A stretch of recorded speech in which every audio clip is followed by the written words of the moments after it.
Oi, gente, tudo bem? Sejam bem-vindos ao Literarizando. Eu sou Bianca Campelo, professora de literatura, e vou te explicar tudo aquilo que você precisa saber sobre a literatura de cordel. Vamos lá? A primeira coisa que você precisa saber sobre a literatura de cordel é que ela não é um tipo de poema ou um conjunto de tipos de poema. A literatura de cordel é uma tradição editorial que vai surgir ali no contexto do século XV, quando a gente tem uma ampliação de um público leitor e uma ampliação da cultura letrada. Vamos só lembrar algumas coisas? Todas as tradições literárias, elas vão surgir primeiro na oralidade. Em todas as sociedades, primeiro a gente tem uma cultura oral e depois é que a gente tem uma cultura que vai se ferramentar da escrita e dos documentos escritos. Sendo que, por muito tempo, enquanto essa cultura escrita ela é manuscrita, ela depende de cópias individuais feitas à mão, ela é extremamente restrita, ela é super elitista, vai circular ali num grupo muito restrito de pessoas. No caso da Idade Média Europeia, isso aí vai estar por muito tempo restrito apenas aos mosteiros, apenas o clero vai ter acesso essencialmente a esses livros, e aos poucos a gente começa a ter uma aristocracia que começa a se letrar, mas que continua usando o manuscrito para se comunicar. Esse contexto muda no século XV, quando a gente tem a invenção da imprensa, da máquina de imprensa, que vai tornar as cópias muito mais rápidas e muito mais baratas. E com isso, aos poucos, começa a haver um favorecimento para que essa elite letrada se amplie. Ainda vai ser um número muito restrito de pessoas, mas você começa a ter a possibilidade de pessoas na burguesia, por exemplo, começar a também usufruir de uma cultura escrita. E é nesse contexto da máquina fazendo as cópias dos textos escritos que vai surgir o cordel, tá ok? No Brasil, a literatura de cordel vai ressurgir, então ela surge primeiro em Portugal, ali nesse contexto do século XV, século XVI, tá? A gente tem os primeiros registros de obras em cordel sendo publicadas. E aqui no Brasil, a gente vai ter a literatura de cordel profundamente vinculada a um ressurgimento no Nordeste brasileiro no século XIX. Daqui a pouco eu vou aprofundar um pouquinho mais com vocês essa questão histórica, mas vai ser ali após a legalização das tipografias e das imprensas, depois da vinda da família real, que a gente vai começar a desenvolver esse sistema editorial que é a literatura de cordel. Já te explico esse contexto histórico um pouquinho mais à frente. Antes, vamos entender por que é que historicamente se relacionou tanto o cordel com formas de poesia. Isso, de novo, está ligado ao contexto histórico em que esse sistema editorial surge. Olha só, o século XV e o século XVI é o período de vigência do humanismo português. Ele vai ali de 1434, período em que o Fernão Lopes se tornou o cronista principal do Reino de Portugal, e vai até 1527, que já é século XVI. Nesse período, uma das grandes características da literatura é a fixação das formas poéticas. Para se distanciar da música e se afirmar apenas como produção da palavra, começa a haver a fixação de formas. Então, estrofes que têm números regulares de versos, versos com números regulares de rima, e o cordel surge também como uma forma de fixação de formas poéticas que estão se separando da oralidade. Ele surge nesse contexto em Portugal e ele surge nesse contexto também aqui no Brasil. Então, a gente vai encontrar no cordel formas fixas e ele vai ter esse sistema editorial vai ter como característica divulgar obras em verso. Raramente você vai encontrar um cordel que não seja em verso. E essas formas, elas são formas fixas, que estão se separando ali do acompanhamento da música, tá? Entre essas formas fixas vão se caracterizar principalmente como sendo as estruturas do cordel. O uso das redondilhas, exatamente como foi lá no humanismo português. E aí vamos lembrar que as redondilhas podem ser versos de 5 sílabas, são as redondilhas menores, ou versos de 7 sílabas, que são as redondilhas maiores. E ele vai se caracterizar principalmente pelo uso de estrofes com um número delimitado de versos, que vão ser, na maior parte dos casos, as sextilhas, estrofes de 6 versos, as oitavas, as estrofes de 8 versos, e as décimas, as estrofes de 10 versos. Preferencialmente, os cordelistas gostam mais das sextilhas e das oitavas, tá? São as duas estrofes favoritas da literatura de cordel, ok? E aí, vamos entender essa questão da relação com a poesia oral.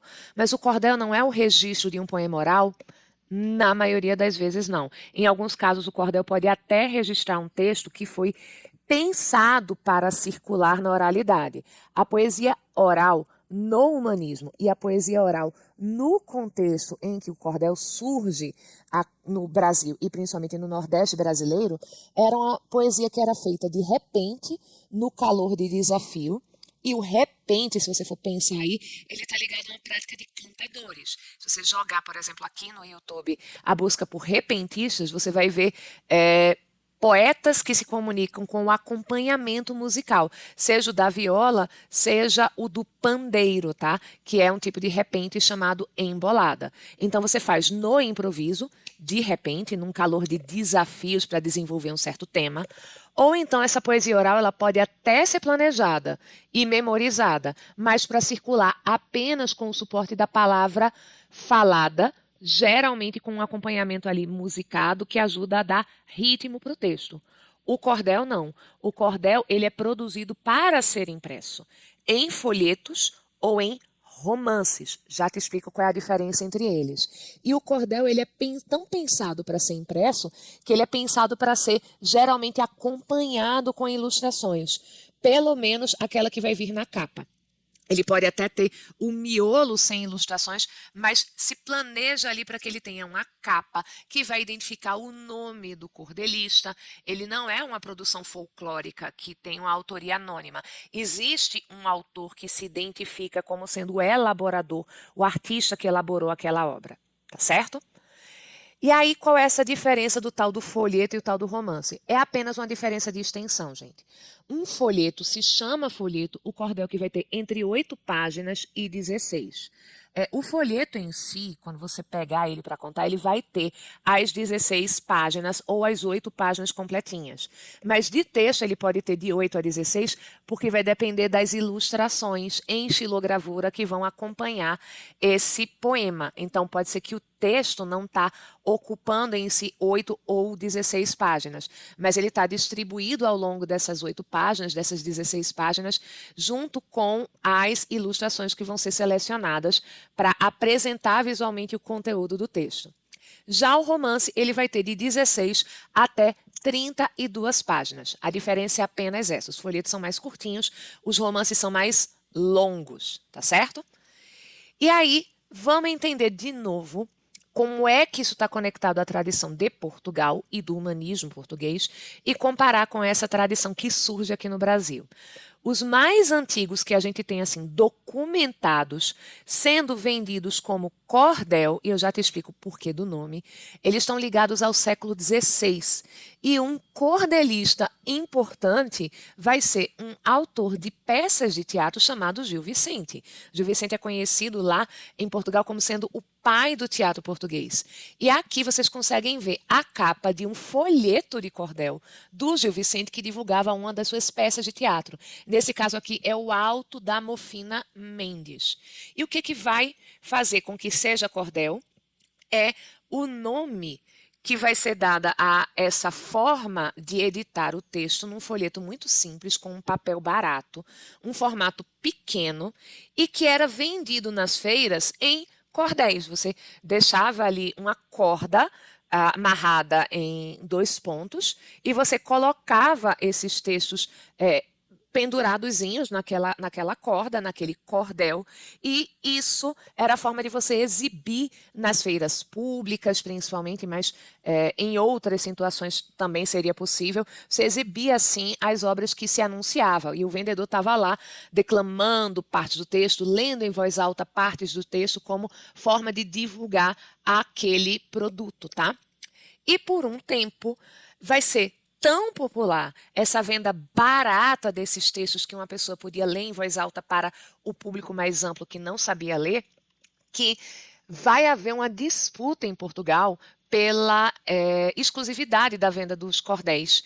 E em 1789, um rei português, que era o Dom João V na época, vai dar essa exclusividade para uma irmandade que auxiliava pessoas cegas, era a Irmandade do Menino Jesus dos Cegos de Lisboa.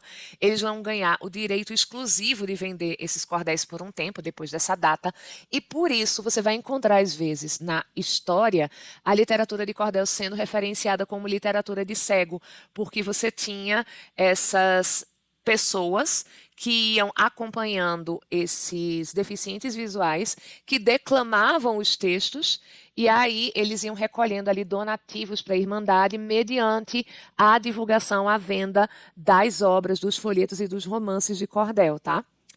E o cordel vai ser um sistema literário alternativo, vamos lembrar, porque ele está acontecendo a parte de um sistema que é mais caro, que usa formas de imprensa que eram mais elaboradas, com uma capa de couro, por exemplo, uma edição ali com um papel de maior qualidade. Eram obras feitas para serem vendidas para uma grande massa.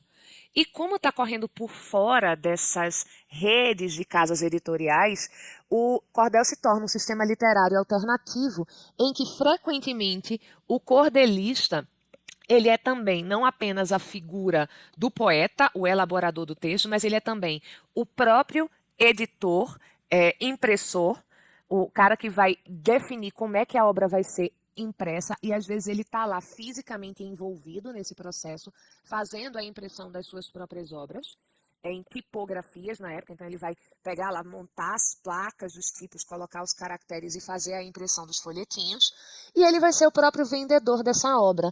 No caso de Portugal, antes de ter essa exclusividade dessa irmandade, o cordelista, como o próprio Gil Vicente, fazia a obra, montava os folhetinhos e ia para as praças públicas vender. Às vezes ele tinha assim ajuda, nomeava pessoas para fazer essa venda, mas ele também era responsável por essa distribuição e venda da obra, tá? E é um sistema tão paralelo que, vejam só, vocês sabem que existe uma Academia Brasileira de Letras, mas talvez vocês não saibam que existe uma Academia Brasileira da Literatura de Cordel. Ela existe no Rio de Janeiro, foi fundada em 7 de setembro de 1988 e tem essa sede ali no Rio de Janeiro, no bairro de Santa Teresa. Lá funcionam os encontros. Ela tem uma estrutura equivalente à estrutura da Academia Brasileira de Letras, tem a mesma quantidade de cadeiras, tem a mesma relação ali de patronos e tal, e funciona, mas exclusivamente pensando nessa produção, nesse circuito em que se desenvolve a literatura de cordel. E aí vamos entender agora o contexto do Brasil, tá? Eu falei para vocês, o cordel vai surgir junto com a liberação das tipografias com a vinda da família real. Vamos entender por que com a vinda da família real. Porque literalmente era proibido existir máquina de imprensa, existirem casas de imprensa no Brasil até essa data. Era uma das formas que o rei de Portugal, que a coroa tinha de controlar a divulgação das ideias no Brasil.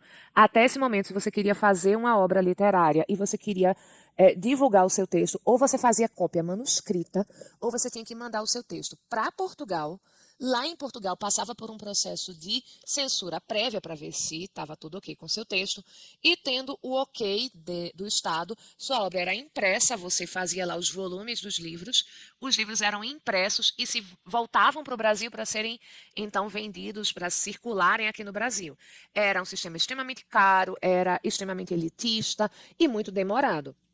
Quando a família real tem que fugir lá de Napoleão e vem para o Brasil em 1808, existe uma necessidade do Estado de ter imprensa, porque você precisa publicar, por exemplo, as leis, as decisões reais, você precisa ter uma circulação mais clara das notícias. Então, o Dom João VI vai liberar para que exista a instituição da imprensa no Brasil e libera as casas de tipografia.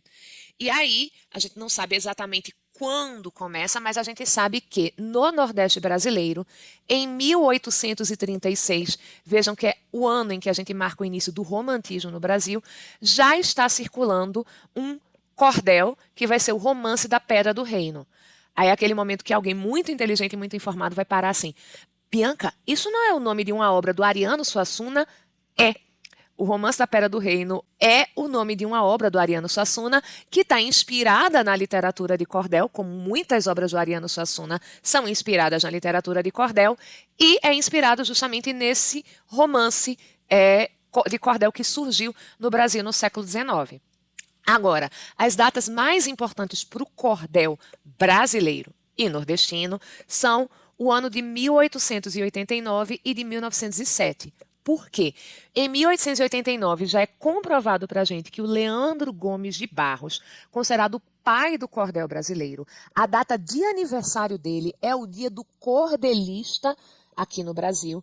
Essa data de 1889 é quando a gente sabe que ele já está produzindo e vendendo os seus cordéis na cidade de Vitória de Santo Antão, em Pernambuco. O Leandro Gomes de Barros ele era natural da Paraíba, mas ele vai exercer a sua função de cordelista, ele vai viver como um cordelista, de onde ele vai tirar o sustento da sua família, em Pernambuco. E ele começa isso. Primeiro, a gente sabe que em 89 ele já estava ali vendendo seus cordéis. E em 1907, a gente sabe que o Leandro Gomes de Barros ele se muda para o Recife e vai ser no Recife que ele vai se tornar o proprietário de uma máquina de imprensa, de uma tipografia pequenininha, artesanal, na qual ele vai imprimir a sua própria obra. Então, ele se torna o proprietário dos folhetos que vão ser vendidos nas feiras e ele vai vender, mas também vai incumbir algumas pessoas de vender a própria obra. E ele começa a editar obras de outros cordelistas ali, fazendo a impressão da obra de outros cordelistas. Esse daqui é o Leandro Gomes de Barros. Gente, é um fenômeno. O Leandro Gomes de Barros ele tem atribuído a ele pelo menos 240 cordéis. São 240 de autoria comprovada, porque tem uma treta daqui a pouco que eu te explico a respeito da questão da autoria dos cordéis dele, tá? Mas considerando esses que são comprovadamente de autoria dele, já é uma marca incrível de 240 obras. E a marca ainda mais significativa de 3 milhões de cópias vendidas. É o poeta mais lido da história do Brasil. Não existe ninguém na história do Brasil que tenha comprovadamente chegado minimamente perto dessa marca. E é um poeta que não apenas foi lido por muita gente, mas que vai ser extremamente influente na literatura brasileira, porque, olha só, se eu já falei para vocês que o Ariano Suassuna se inspirou no Romance da Pera do Reino e que muito da obra dele é inspirada em cordéis, a gente tem no Alto da Compadecida, esse patrimônio nordestino e nacional, a inspiração em pelo menos 2 cordéis do Leandro Gomes de Barros. O Testamento do Cachorro, que vai inspirar ali o episódio do Testamento da Cachorra do Alto da Compadecida, e um cordel chamado Cavalo que Defecava Dinheiro, que vai aparecer ali transmutado na história do gato, que você vai conseguir acompanhar não na versão em filme, a maioria das pessoas conhece a versão cinematográfica do filme do Alto da Compadecida, mas que vai estar na peça e que está na versão da minissérie que deu origem ao filme, tá? Lá é a versão O Gato que Defecava Dinheiro. A gente tem essa mudança do animal, mas o episódio é inteiramente inspirado nessa história do Leandro Gomes de Barros, nesse cordel dele, tá? Eu falei para vocês que tem uma questão aí meio complicada, tem uma treta literária a respeito da quantidade de obras que o Leandro Gomes de Barros escreveu, e essa treta vem por causa de um outro importantíssimo nome da literatura de cordel, esse senhor aqui, o João Martins de Ataíde. Por quê? Quando o Leandro Gomes Barros faleceu, no finalzinho da segunda década, ele morreu, se eu não estou enganada, no ano de 1918, durante a epidemia de gripe espanhola. Pouco tempo depois, no início da década de 20, o João Martins de Ataíde comprou da esposa do Leandro Gomes de Barros os direitos de propriedade sobre a obra do Leandro Gomes de Barros. E com o tempo, alguns dizem que de má fé, outros dizem que não, era só porque, enfim, na época se imaginava que todo mundo já saberia que essas obras eram do Leandro Gomes de Barros. A tipografia do João Martins de Ataíde, começou a publicar obras do Leandro Gomes de Barros sem o nome dele como autor. Só vinha ali que o texto era de propriedade da tipografia do João Martins de Ataíde. E aí começaram a circular as obras e as pessoas começaram a pensar que elas eram de autoria do João Martins de Ataíde porque ele estava lá se identificando como sendo o proprietário. E hoje existe ali o desafio de se tentar identificar quais obras realmente eram apenas apropriadas, porque foram compradas pelo João Martins de Ataíde, e quais obras seriam dele sem estar anunciado que estava lá a autoria sendo do João Martins de Ataíde. Então, é possível até que a quantidade de cordéis do Leandro Gomes de Barros seja maior do que aquelas que a gente tem hoje comprovada a autoria, tá? Sobre o que se fala na literatura de cordel? A gente tem muitos temas históricos. Até hoje o cordel vai falar frequentemente de fatos, de acontecimentos que estão ali no calor do momento e que podem se tornar acontecimentos históricos. Muitas vezes as notícias em evidência podem ser tema de cordel. Com certeza, se você for pesquisar hoje, você vai encontrar um cordel, por exemplo, sobre a guerra da Ucrânia. Você tem muitos cordéis que foram feitos agora, nesse período desses últimos 2 anos, sobre a pandemia, sobre o coronavírus, tá? E você tem também, frequentemente, a sátira, que é vamos entender o que significa sátira, a ridicularização. Ridicularização do quê, Bianca? Podem ser de comportamentos em geral que as pessoas adotam em sociedade, podem ser sátiras de caráter dirigido para uma figura. Então, quando você tem uma figura muito conhecida que comete uma ação que é considerada reprovável pela sociedade, você pode ter um cordel direcionado para ela, satirizando aquela atitude. Muito frequentemente, figuras políticas, pessoas famosas, podem ser celebridades, jogadores de futebol, podem ser alvos da sátira do cordel. Muitas narrativas picarescas são desenvolvidas como cordel. E aqui o grande exemplo é o João Grilo. Ele é o grande pícaro da literatura de cordel. Um pícaro é um personagem que é alguém ali de uma classe social mais desfavorecida, uma classe social mais pobre, mas que é uma figura muito esperta e que vai usar essa esperteza para enganar pessoas, não porque é um mau caráter, não porque quer passar realmente a perna nos outros, mas como um recurso de sobrevivência. Então, todas as narrativas que falam do João Grilo no cordel, sim, ele surge como personagem de cordel, vão ser narrativas picarescas. Fábulas. Então, histórias ali com animais que falam e das quais a gente extrai uma moral são motivos da literatura de cordel. Folclores, lendas, narrativas do Seu Lunga, por exemplo, que é ali do imaginário popular.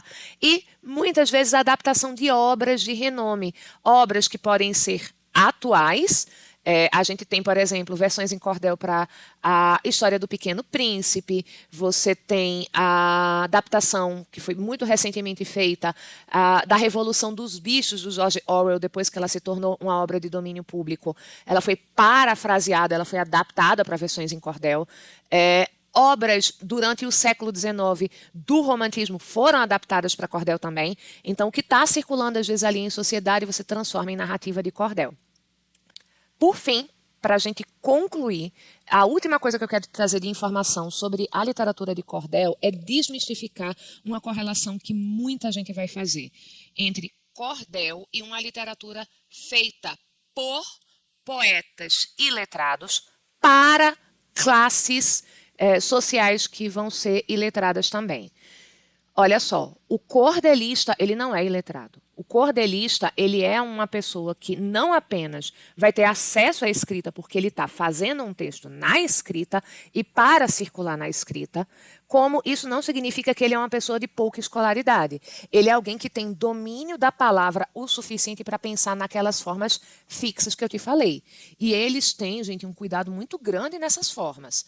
Na distribuição das rimas, na seleção das palavras. Então, o cordelista, ele não é uma pessoa que está necessariamente em camadas sociais menos favorecidas. Ele pode também pertencer a essas classes, mas na origem, por exemplo, quando o cordel estava ali surgindo no século XV em Portugal, ele vai ser, inclusive ali, membro de classes sociais as mais altas, porque há escrita está circunscrita apenas àquelas classes sociais.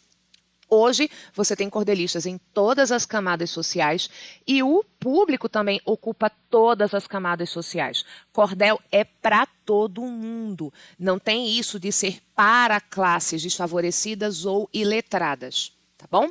É isso, pessoal. Eu espero que esse vídeo tenha ajudado você a conhecer a literatura de cordel. Bons estudos, um beijo e até a próxima.